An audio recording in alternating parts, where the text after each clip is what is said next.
Breaking news, the SEC coming out with its scheduling plans. It's a 10-game conference-only schedule.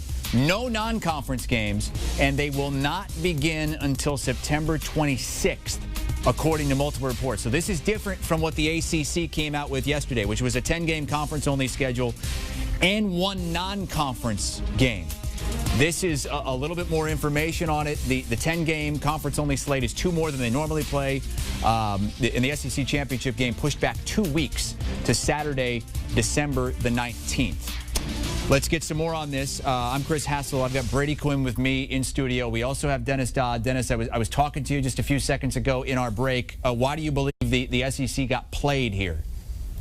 Well, they got backed into a corner, for one, by the ACC. The ACC yesterday, as you mentioned, during the conference only, plus the +1. It is now on the SEC. They're the ones responsible for not playing Georgia, Georgia Tech, Louisville, Kentucky, Florida, Florida State, among others. Whether you believe that or not, that's the perception. They had a chance to play these games, these traditional games, which matter so much in the South, and they're not going to play them. I remember a time, guys, when the SEC, remember they were going to play football no matter what? Remember that was kind of the message coming through? Well, they're playing football, but they're not leading. Everybody criticized the Big Ten a few weeks ago when they went with conference games only because they broke out of the pack. I guess the only thing the SEC can lean on right now is they've been affected, obviously, by the virus down there more than anybody. But if they were going to wait this long, why not add another game? I just don't see it. It's not a great day for the SEC today. No, it's not. I'll get to that in a second, though. Although, Dennis, I do appreciate the fact that they're moving back the day, probably in an effort to try to limit the way it's impacted some of the players on that team, ensure that they get any spread or any outbreak under control with all the teams. Look, it is sad we're not going to get some of those traditional rivalries we're accustomed to, but this is bad for the SEC for this reason.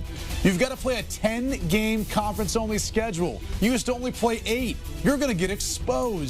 All of a sudden, the greatness that is the SEC and the Bamas and everyone else who's been able to only play 8 as opposed to a lot of other conferences that play 9. Now you got to play 2 additional conference games in arguably the most competitive conference that there is in college football right now. You're going to be beat up. And if there is a postseason, if there is a chance to play for a national championship, unfortunately, it might be hard for the SEC to actually hoist up a team just because there's going to be carnation within that conference.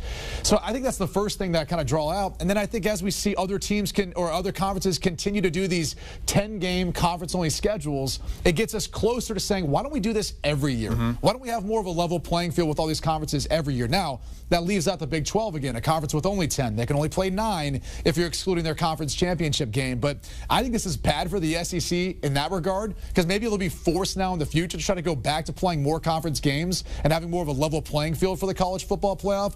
But it's also bad for some of those group of 5 teams that used to get a payout from the SEC. You know, those late November, those November, October games where they're playing an FCS opponent before a bigger SEC matchup. That's not going to exist this year, and then maybe that goes away in the future. So, Dennis, was it just too late for the SEC to adjust after the ACC came out yesterday and said that they would play one non-conference game? No, I don't think so at all. I think they could have kept those games and kept them alive. Look, what difference does it make, except for one more game, that you're basically getting in a bus and driving between Florida and Florida State and Georgia, Georgia Tech, and Louisville, Kentucky, and some of those other games I mentioned. Now off the calendar is Tennessee, Oklahoma. I agree with the point made previously that 8 games in the SEC. What did they always tell us? That, we can't have any more conference games. We beat each other up enough in this league. Now you're looking at it having to play 2 more conference games. That's 2 more chances to lose for the champion and 2 more chances to miss the college football playoff. If any of us should be thinking about football right now at all, I don't know. Maybe that will happen down the line if they can get these games in. But this is a decision they could have made long ago.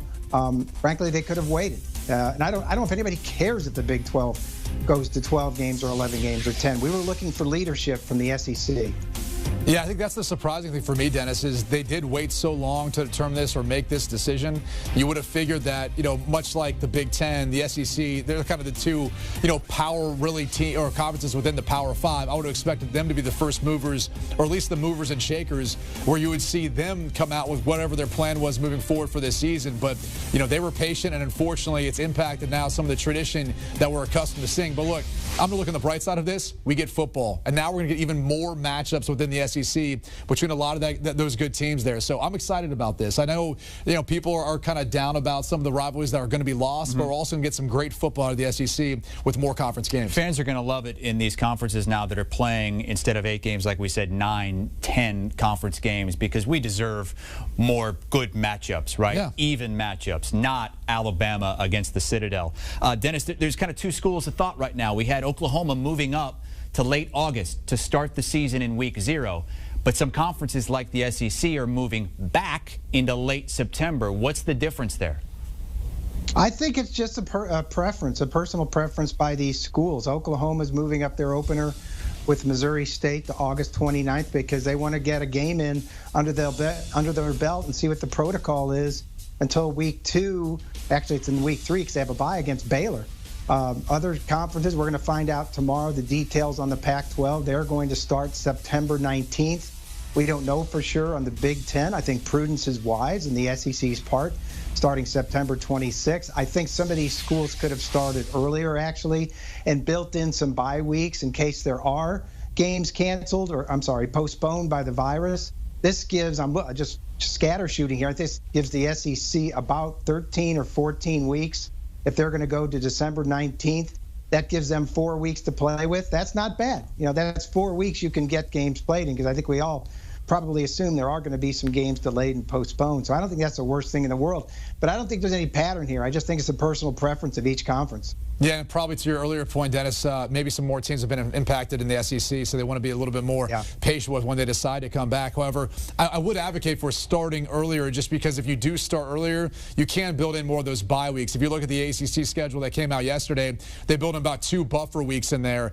Maybe you'd like to have 3, maybe you'd like to have 4, however you kind of see fit. But I would think it would make sense to maybe start the season sooner if you're going to get it started, and if you are intending or planning on a potential stall, if you will. But again, I think we're playing these games. I think if you're making the decision to come back and play in general, you're most likely not going to see this team stop. I mean, let's look at college football compared to the NFL.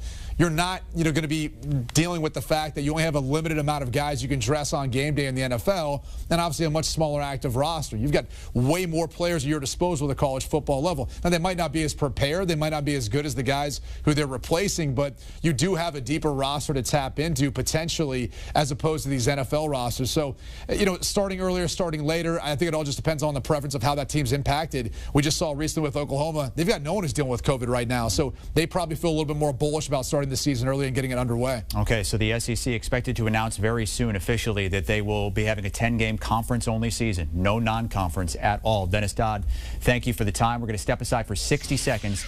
I'm interested to hear what Barrett Sallee has to say next, because he's been pretty outspoken in saying that teams should want to play earlier and not later, and they shouldn't be canceling non-conference games. The SEC just did that. Want a sports network that delivers everything that matters about the game? The highlights, the picks, the instant analysis. No yelling, no fake debates, no politics. Hit the subscribe button and never miss a moment.